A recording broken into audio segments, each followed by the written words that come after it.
Footage you were never meant to see.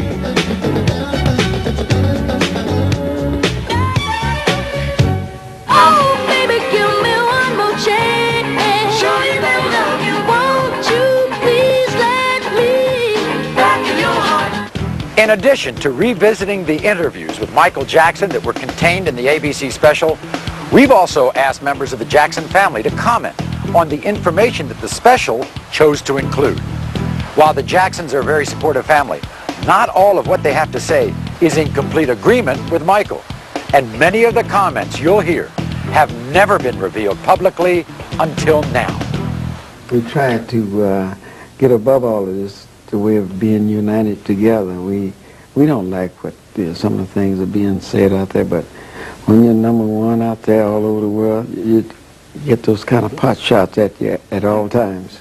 You've been so successful and you've amassed so much wealth, you never need to work again. And yet you don't seem to be able to enjoy it. It seems that you're restricted somehow. I enjoy it through my children. I enjoy But I'm it. talking about you. You just don't seem to enjoy it. Enjoy what? Enjoy your success, enjoy your wealth.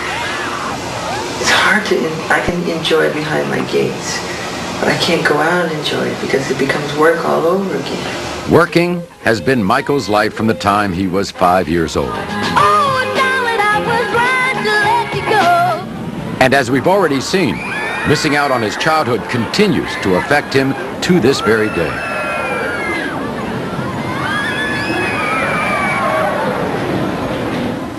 You often seem very lonely. Is that true? I used to be very lonely, painful lonely, so you have no idea. I used to walk the streets looking for people to talk to. I hear Michael saying that he's lonely, but back in those days, Michael had his brothers. He had all his brothers to play with. Yeah, all of us. Oh, and so, and the kids that he bought all the candy around, he buy so much candy, and kids would be in a circle, standing around in a circle, and they all be eating candy off the allowance I had given him. But one thing he enjoyed to see those kids eating that candy, he'd be laughing. Weren't you surrounded by your family, by musicians, by people wanting to be your friend? You were an international superstar. How can you say you had no friends? Because those people spoke to me on a language on another level that was musical, that was entertainment, but to get away from that, to separate oneself from that, and to try to discover the fun things about life. When do you feel lonely? When do I feel lonely?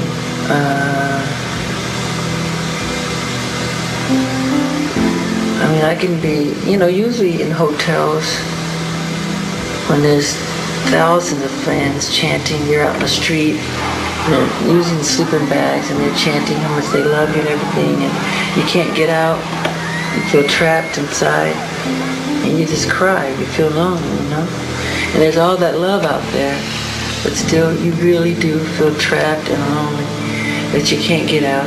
And if you go to a bookstore, if you go out, if you go to a club, which I don't like clubs, every book you buy, they wonder, why are you buying this? Why is Michael Jackson buying this? Why is he reading this? Or you go to the club, as soon as you go in there, every song is my song, as if I want to hear my music. And everybody starts chanting for me to dance. So it becomes a show all over again. So you can't go anywhere. So wherever you go, you know. That's not much of a life, is it? I know, it's difficult.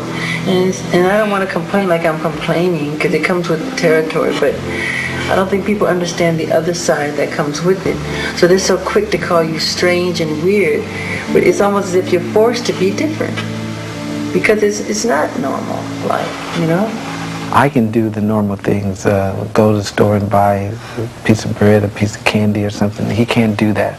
So that would cause you to become a recluse or to sort of be withdrawn.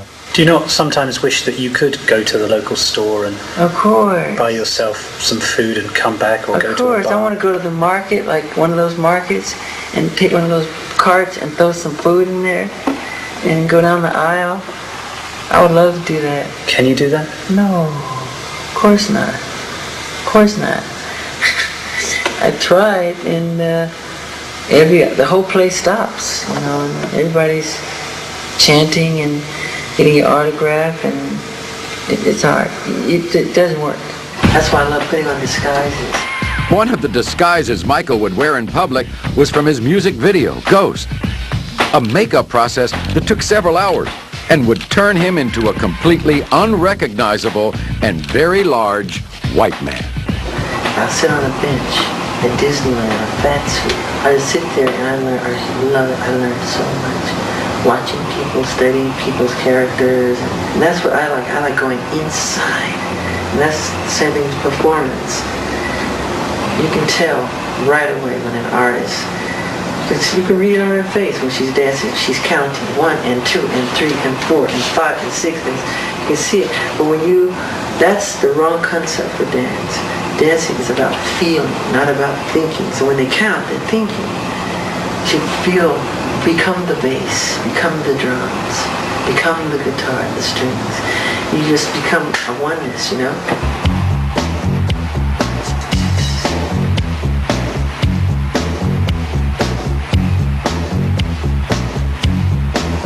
That's very important. But that's real. But that's Michael Jackson talking as a performer. I love performing. But that's not. I wish I could sleep on stage. But that's not Michael Jackson the person.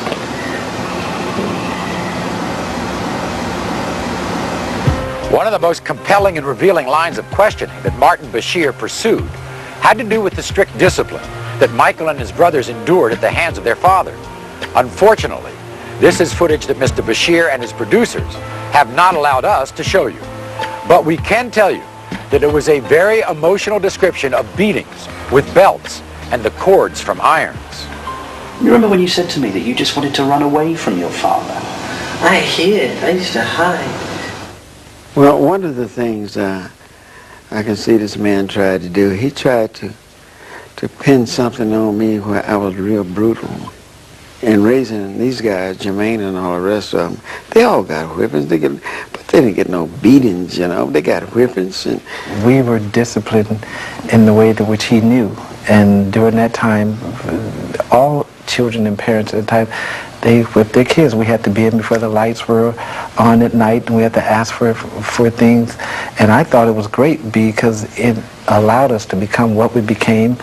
We never got on drugs. We never got in trouble. And I see the difference from my upbringing as when I came to California, and friends that I went to school with, how they would curse their parents out and slam the door and disrespect them. Joseph didn't beat them or anything like that. We just disciplined them out of love, or anything like that. We just disciplined them out of love. And the Bible says if you love a child, you will discipline them.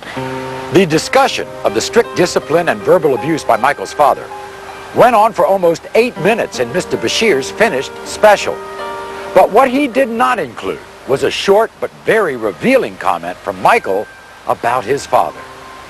He just, I don't think how much he hurt me when he was little, but he's a genius. The man is a genius. At the same time, he was a genius. He really is. But Michael, he injured you when you were a child. Yeah, but look what came out of it. Well, maybe I wouldn't have the affection for the kids that I have today, wanting to help them. When we return, the police investigation that put Michael on the offensive. At every opportunity, the media has dissected and manipulated these allegations to reach their own conclusions.